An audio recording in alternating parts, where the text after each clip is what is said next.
ensuring that technology serves justice, that it protects rights rather than diminishes them, and that it strengthens institutions rather than weakens them. I take this opportunity to congratulate the ICT Lawyers Guild under the leadership of Dr. Sunil Aberatna and his dedicated team for organizing what has now become an important annual fixture. Interestingly, ladies and gentlemen, it was Dr. Aberatna and I who contested for the presidency of the BSL in 2025. Dr. Aberatna is a very decent gentleman and professional, and at the end of that election, you should remember, he pledged utmost support to me and the Bar Association to do whatever we can and we will. And in fact, today he is the chairman of the BSL ICT Law Conference. So when he called me, I embraced this with absolute open arms. That is how we are made. And interestingly, recently Dr. Aberatna was on a television program where there was some concern in what he said, but he said, no, that is not what is meant. Please watch the entire program. We are all engaged, obviously, in this issue of the extension. In that same spirit, we met the minister on Saturday, and he has assured us, and I'm thankful to the minister, senior member of the profession, that they will look at our proposals objectively, transparently, and come back to us. And also, the second request, that he will arrange a meeting with the president for us. The minister and I are on social media. There's something I wanted to discuss today. And from time to time, we get attacked by fake accounts from those who are driven by other purposes. 2 weeks ago, the minister got attacked for the Migambo issue. And probably more the opposition than the government. And I know I didn't realize what he went through. And the last 2 weeks, I'm getting attacked by the other side. You go through those comments and you see who those are. 2 friends, 5,000 posts. 3 friends, so much. And of course, the language, some of what is said, even I don't understand. And ask, what do they mean? What are they saying? It is so it is important that conferences such as this discuss. It is also an attack. And there are nothing individuals, the minister knows, I know, and all of those who are on social media know that it can happen. And those are also, I think, part of cyber security, cyber risk, which must be considered. So I wish this conference greatest success. Let us take this conversation forward. Thank you very much. The fundamental truth, innovation without safeguards and trust is fragile, and governance without rule of law is unsustainable. Distinguished guests, digital transformation cannot thrive in technological infrastructure alone. It requires an immovable foundation of legal certainty, trust, and the protection of fundamental rights. To create numerous public goods as well as market competitive outputs to ensure inclusivity as well as competitiveness. We, as the Ministry of Digital Economy, are providing the leadership for enacting comprehensive modern legal framework designed to propel economic growth while shielding our digital economy ecosystems from unprecedented cyber threats and other emerging technology trends, including AI. Let me just quote a few of them shortly. The proposed Digital Economic Act. With the approval of the Cabinet of Ministers, we are introducing an overarching legislative framework to drive the digital economy blueprint that encompasses digital public infrastructure, e-commerce, and ICT industry facilitation, establish citizen-centric e-governance structures, including judiciary, legislature, as well as the executive arm of the government of Sri Lanka, whose rigorous consultative feedback, academic literature, and advocacy ensure that our legislative drafts are proactively sound, ethically grounded, and internationally aligned. To the Ministry of Justice and especially the Attorney General's Department and the Legal Draftsman Department for their very active support to shape our laws for future endeavors. All the technologists, academics, and industry experts who have some connection with the legal education as well as interest that also bridges the gap between the complex emerging technologies, including artificial intelligence. So, being among one of the first set of countries that signed the United Nations Convention Against Cybercrime in October 2025, let us work together towards ratifying it at the earliest to build a legal and technological architecture that secures our sovereignty, empowers our citizens, and anchors Sri Lanka's digital future firmly within the rule of law. I wish all the success for today's forum and all future endeavors of IT Lawyers Guild of Sri Lanka, and I'm ready to learn from your contributions today to shape my ministry's upcoming legal readiness in this domain. Thank you very much. Every aspect of our lives had been transformed by digital innovation, and the law is no exception. It is therefore both fitting and encouraging that so many distinguished members of the judiciary, the legal profession, academia, government institutions, and the technology sector have gathered today to reflect upon the legal challenges and opportunities in the digital age. Within a span of a single professional lifetime, technology has fundamentally transformed the practice of law. It has changed not only the manner in which lawyers conduct research, but also the way courts administer justice, the manner in which evidence is collected and presented, the way legal services are delivered, and increasingly how legal rights themselves are executed and protected. Yet, every great technological revolution presents us with a paradox. The same innovations that expand opportunity also create new risks. Artificial intelligence, cybersecurity, digital evidence, online speech, cross-border data transfers, privacy, and the protection of personal data are no longer subjects confined to academic journals. They are becoming everyday questions before courts around the world. Our challenge, therefore, is not whether technology should become part of our legal system. It has. The real challenge is ensuring that the rule of law evolves with technology while remaining faithful to the enduring principles that have always guided the pursuit of justice: fairness, due process, accountability, judicial independence, and respect for human rights. Tons of paper, overflowing case records, and lengthy administrative processes. Those of us who have spent our lives in the courts know that these were simply accepted as part of the judicial landscape. But the need for a modern society requires modern methods.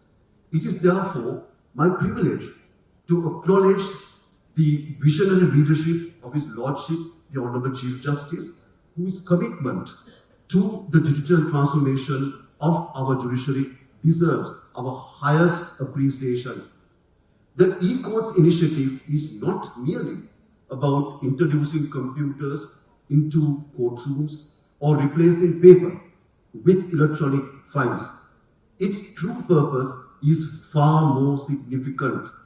It seeks to make justice more accessible, more efficient, more transparent, and better equipped to serve the people whom our courts exist to protect. Early this year, the Supreme Court introduced electronic filing, enabling attorneys at law to institute proceedings digitally. Shortly thereafter, the Supreme Court achieved another historic milestone by conducting its first fully paperless hearing, demonstrating that technology can be embraced without diminishing the dignity, solemnity, or authority of judicial proceedings. The Court of Appeal has proudly followed that path. Our own transition to electronic case management and e-filing marks another important step towards a modern judiciary. Most recently, the Court of Appeal had its first electronically filed case, symbolizing our continued commitment to innovation while preserving the traditions and values of our judicial system. What is particularly encouraging is that this transformation is no longer confined to the superior courts. The commencement of electronic filing in the district courts and civil appellate high courts mark yet another significant milestone. It reflects a carefully planned vision that judicial justice should benefit every level of our court system, bringing greater efficiency and improved access to justice throughout the country. These achievements deserve our sincere appreciation because digitalization is not simply about technology. It is about reducing unnecessary delay, improving case management, increasing transparency, enhancing public confidence, and allowing judges to devote more of their time to what matters most, that is fair and impartial administration of justice.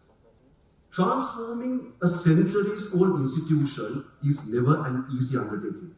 It requires vision, courage, perseverance, and exceptional leadership. Future generations of lawyers and judges may well look back upon this period as the one of the defining chapters of the modernization of the judiciary of Sri Lanka. We owe a great of gratitude to His Lordship, the Chief Justice, for providing the leadership without which what we have achieved up to now would not have been possible.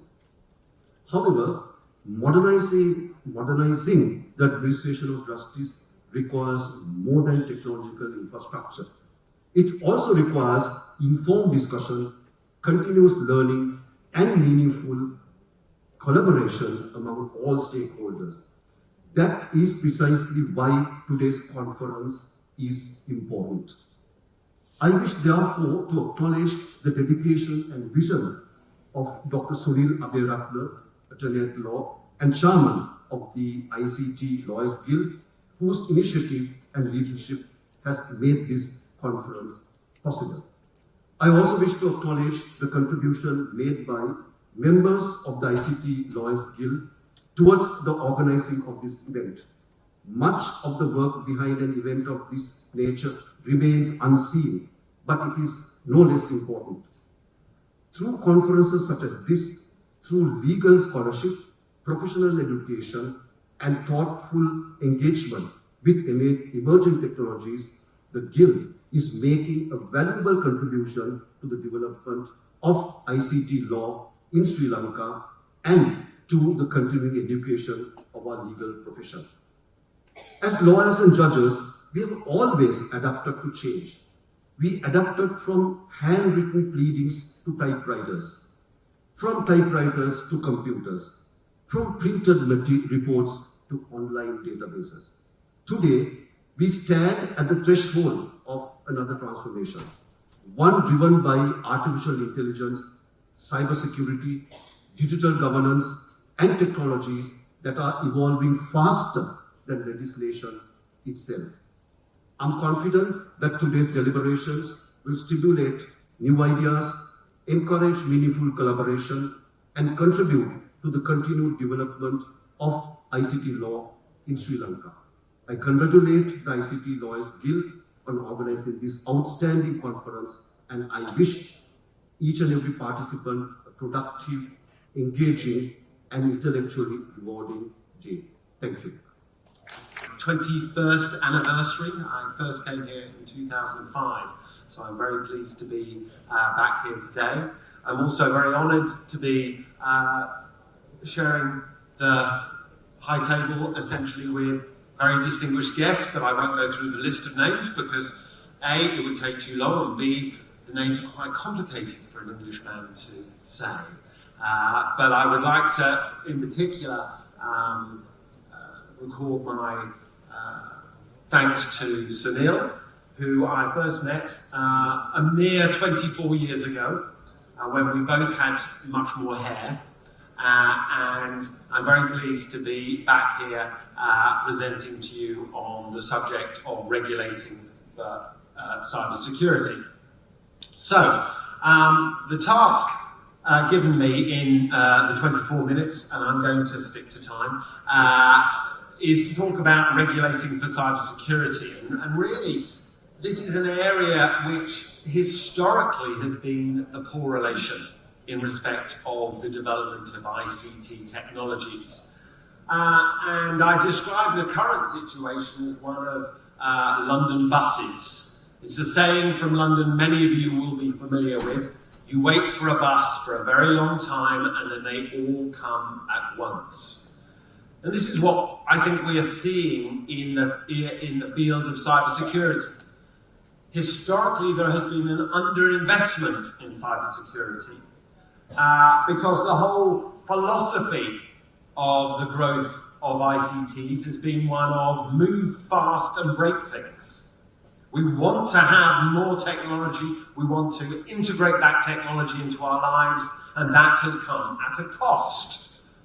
Great benefits, but there has been a cost. There has been insufficient liability rules to encourage companies, whether they be the software houses or the hardware manufacturers or the network developers or the system developers, to build cybersecurity into their devices, services and software. But that has now changed. That has now changed, and now we have a developing maze of legal and regulatory regimes addressing cybersecurity. Within Europe, we have a whole slew of new measures, some of which have already been reformed within the space of 4 or 5 years of being adopted. And of course, in Sri Lanka here, we now have a new national cybersecurity strategy, which within the first theme of that strategy, legal and regulatory governance, is seen as being critical. So what I want to talk about in the next few minutes is really different strands of what a cybersecurity legal framework can be interpreted as.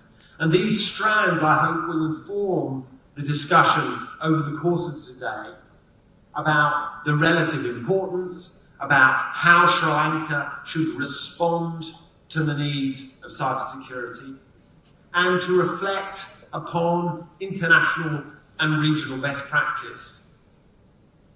And the first element of that is, of course, reminding us what cybersecurity is. We have the classic CIA triad of confidentiality, integrity, and availability as the bedrock upon which cybersecurity is built. But we also recognize that we can never achieve perfect cybersecurity. It is always a trade-off between accessibility, usability, and cybersecurity. And so cybersecurity policy is as much about resilience as it is prevention. It is as much about ensuring that we can anticipate, withstand, recover, and adapt to the types of cybersecurity challenges that we have. It is about recognizing the source of the threats to our ITC systems. We spend much time thinking about those malicious actors, whether it be hackers or whether it be state-instigated attacks. But we also have to remember the threats to our cybersecurity through accidents. From the cup of coffee being spilt over your desktop, to the failures to anticipate the ways in which technologies may be used and the accidents that can occur. But we also have to be cognizant of the rapidly changing emerging technologies. Only in the past couple of months we've seen Anthropic being controlled in the use of its new Claude Mythos application because of concerns by governments around the world that Mythos is superb at identifying zero-day vulnerabilities in software, and a recognition that our economies and our societies weren't necessarily sufficiently protected against the threat of this new AI application. Even more recently, OpenAI had to admit that one of its ChatGPT agents had actually gone rogue and started to hack into a number of other services, most particularly Hugging Face. And in response to that, Anthropic again, yesterday on the news, or last night as I was sitting preparing my presentation, admitted that that its Claude AI application had gone rogue, escaped a test environment, and was hacking in to other services. So the range of threats are changing almost day by day, and that is a huge challenge, particularly for us as lawyers, because law does lag behind developments in technology. And finally, of course, cybersecurity is not simply about prevention. It's also about cure. And that both goes from a resilience perspective and also in respect of the need for enforcement, law enforcement, by the police to take action against those that threaten our infrastructure. So, in terms of the strands of cybersecurity, the first strand is in fact, it seems to be a slide missing. The first strand is that of cybersecurity as transparency. Cybersecurity as safeguarding. We need to safeguard our systems. We have an obligation when we implement new systems to ensure that those systems are safeguarded against vulnerabilities. The new Personal Data Protection Act here in Sri Lanka specifically imposes obligations upon controllers and processes to implement appropriate technical and organisational security measures. And those safeguards are fundamental to creating a bedrock of protection for our systems and our services. But the question for the law is how detailed those safeguards should be mandated. Appropriate technical and organisational measures, from a legal perspective and from our practitioner's perspective, is very vague. What is appropriate? What is proportionate? And therefore we have to consider how the law should assist companies and individuals and organisations and governments and public administrations in ensuring what level of security is appropriate. We also need to think about the extent to which cybersecurity should be embedded as a fundamental right, similar to privacy, similar to data protection, similar to freedom of expression. Because as we become dependent on cybersecurity for our daily lives, our economic activities, our social interactions, those that provide us with those services have a moral as well as a legal obligation to ensure cybersecurity. A second strand of cybersecurity is as transparency. And this is all to do with breach notification. None of us like to admit we've made a mistake. And corporations in particular are very loath to admit when their systems have been compromised. And one strand of cybersecurity legislation is actually to force companies to publicise and report security breaches. to report incidents which have given rise to disruptions, to report vulnerabilities that they discover in their systems.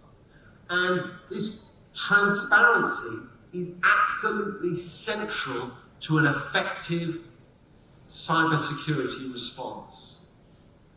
We have to impose obligations about what to report.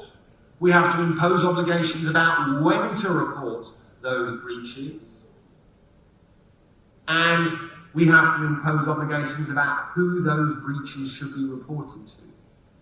Here in Sri Lanka, you have your cert similar to nearly every other country in the world. And it is critical that where cybersecurity breaches arise, that those breaches are reported and information is shared. The slides seem to have turned around. So that is the bedrock upon which cybersecurity law and regulation is built. On the one hand, we have safeguarding obligations, and on the other, we have transparency. The need to notify and inform others. Another theme of cybersecurity is as critical infrastructure. The internet is both a source of great possibilities. The digital economy is upon us, but it is also a source of threat, and in fact, indeed itself, needs to be protected. The internet as a network of networks, both public and private, is both a strength and a weakness. And in fact, the internet that we have known and loved over the past some 20, nearly 30, 40 years is in fact disappearing or reducing in importance as we see service providers building private networks around the world, like Google and Facebook and Microsoft. They're laying vast amounts of cable, they are rolling out their private networks, and those networks are our dependency, and therefore we need to ensure that those networks are sufficiently robust, have sufficient redundancy to ensure that our economies and our societies are not overly vulnerable. But identifying what the critical infrastructure is the role of governments and the role of policymakers. In Europe, we've seen an evolution of what constitutes critical infrastructure. The law in Europe has changed within the space of essentially 10 years and expanded what we recognise as being critical national infrastructure. COVID made us realise how dependent we are on networks, how dependent we are on our health service, how dependent we are on power, and therefore we have to have special rules to identify what is critical infrastructure, and we have to impose additional obligations upon those who provide us with that critical infrastructure, whether it be banks, water, food systems, financial services. And indeed, the draft Cybersecurity Act, or bill, here in Sri Lanka, will provide for a process of identifying that critical infrastructure and ensuring that those who provide elements of that critical national infrastructure have additional safeguarding obligations designed to ensure the protection of our societies.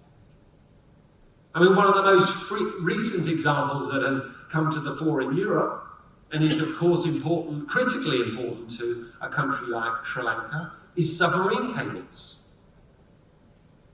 So Sri Lanka is connected to the rest of the world through something like 8 submarine cables.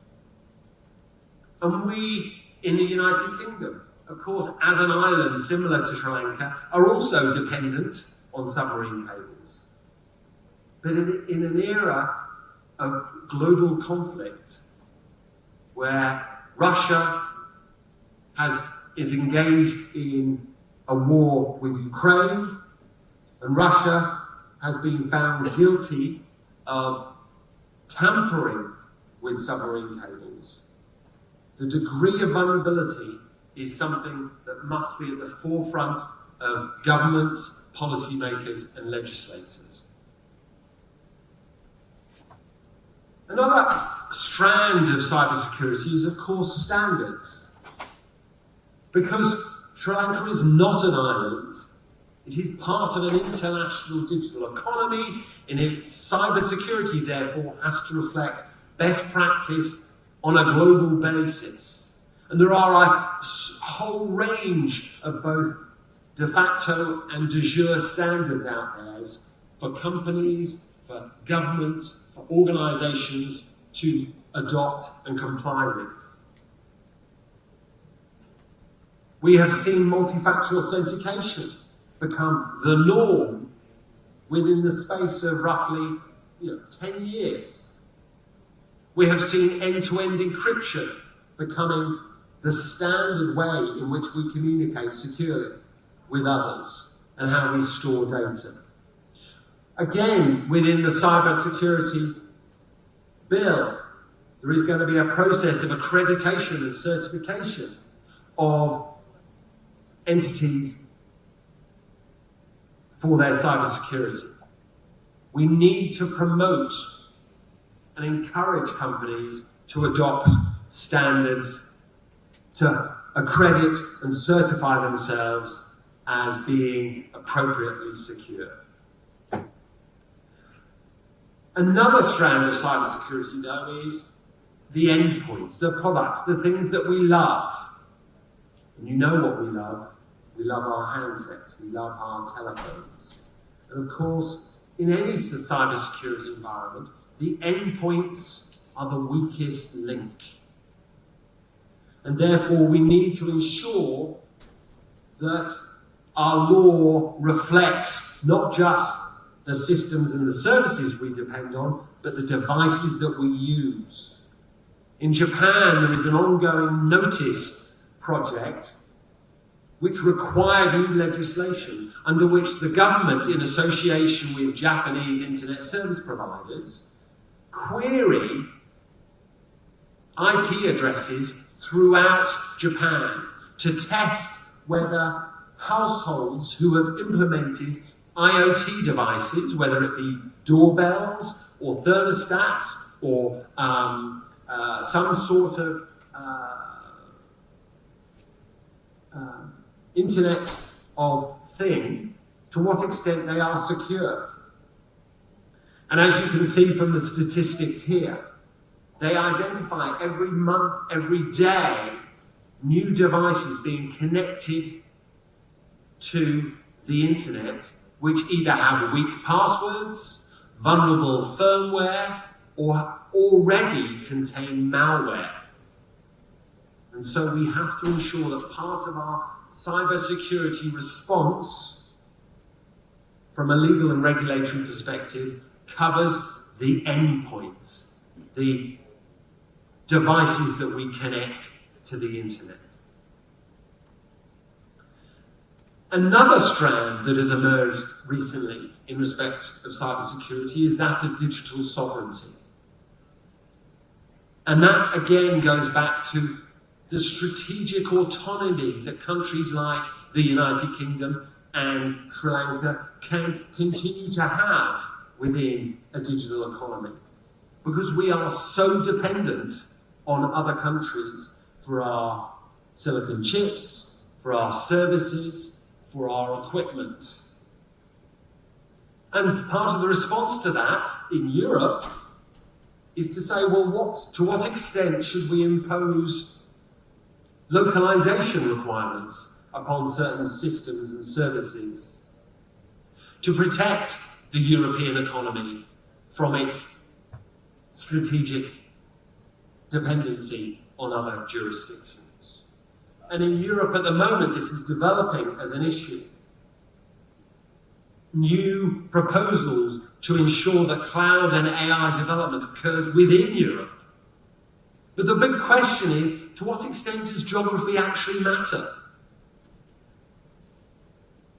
I may have computer systems located here in Sri Lanka, which are highly secure and completely inaccessible to those in Sri Lanka if it's controlled by powers outside of the jurisdiction. So physical geography may no longer matter in an era of cybersecurity. And so, again, part of the challenge for Sri Lanka will be to think about how to embrace ICT and also not become too dependent on it. And finally, I wanted to talk about cybersecurity as a service, because as cybersecurity becomes embedded in our daily lives, then we will be dependent on others. And both in Europe and in Sri Lanka, we see an emergence of trust services, of those providing us with cyber security as a possibility. Your favourite slide, concluding remarks. Cybersecurity is clearly a movable feast. Markets and technologies are developing incredibly rapidly. Localization that is being called for in Europe has actually been taking place for a number of years by the US hyperscalers such as Microsoft, Google, and AWS, because it's actually more efficient to locate data in Europe and provide European customers with services. But we see new technologies like quantum cryptography, quantum computing just around the corner. And quantum computing could break all of our public key encryption overnight. And so we now need to start thinking, and the financial services sector around the world are already thinking about how can they respond to the challenges of quantum computing. Because once it becomes a technology, and we all know from OpenAI how suddenly a new technology can emerge, all of our encrypted files using public key encryption will be vulnerable. We need to think about new regulatory approaches to cybersecurity. Risk-based regulation, which focuses on the most vulnerable areas of our information and communications technologies.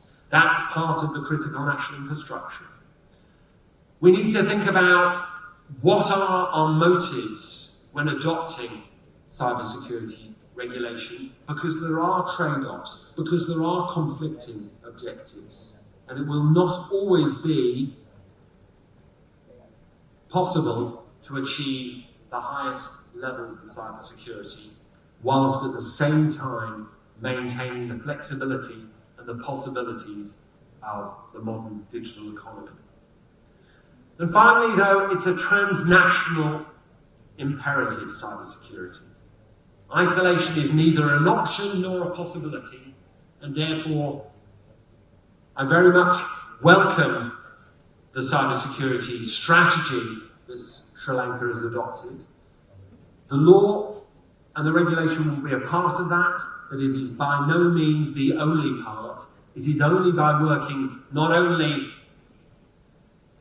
with every other stakeholder, not just within Sri Lanka, not just within the region, but on a global basis.